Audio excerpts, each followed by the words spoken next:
Hello बच्चों, let's read the question. And the question says, what is the frequency of a second pendulum in an elevator moving up with acceleration of g by 2? Our options are A 1.225 per second, option B 0.612 per second, option C 0.408 per second and option D 1.837 per second.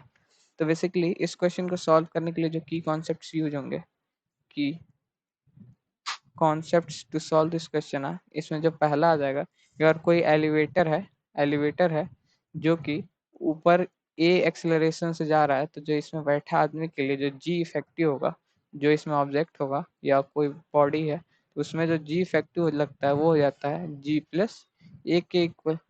ठीक, ये पहला concept हो गया।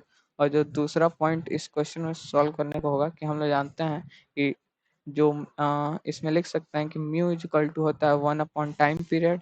और जो तीसरा concept है वो हम लोग लिख लें, तो टाइम पीरियड क्या होता है, टाइम पीरियड होता है 2 पाई रूट ओवर L/G।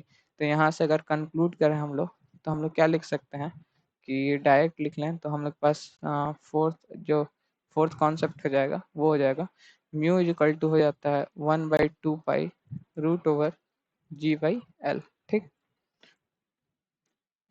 अब इन्हीं चारों कॉन्सेप्ट पे ये क्वेश्चन सॉल्व हो जाएगा। तो चलिए इस क्वेश्चन को सॉल्व करते हैं। तो अगर देखें, सबसे पहले हम लोग जी फैक्टर निकाल लेते हैं।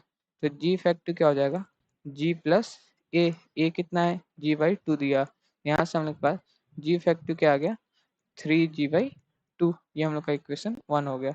और अगर उसी तरीके से अगर हम लोग देखें, तो हम लोग क्या लिख सकते हैं, अगर फ्रीक्वेंसी लिखें सेकेंड वाले केस में म्यू डैश, तो म्यू डैश क्या हो जाएगा 1/2 pi root over g effective by L.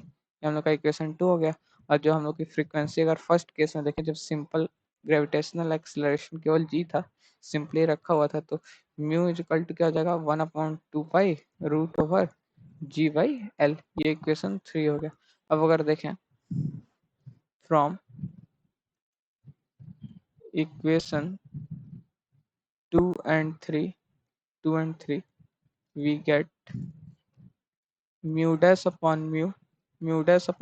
हो जाएगा, अगर डिवाइड करें म्यू को अगर डिवाइड करें तो क्या हो जाएगा, ये 2 पाई से 2 पाई कट जाएगा और ये जी इफेक्टिव बाई जी आ जाएगा। तो ये क्या हो जाएगा root over g effective by g हो गया। तो अगर देखें, तो यहाँ से अगर सॉल्व करें, तो हम लोग के पास म्यू डैश बाई म्यू क्या आ जाएगा रूट ओवर जी इफेक्टिव हम लोग ने इक्वेशन 1 में है 3G/2 और अपॉन में ये जी हो जाएगा, यहाँ पे लिख लेंगे फ्रॉम इक्वेशन 1।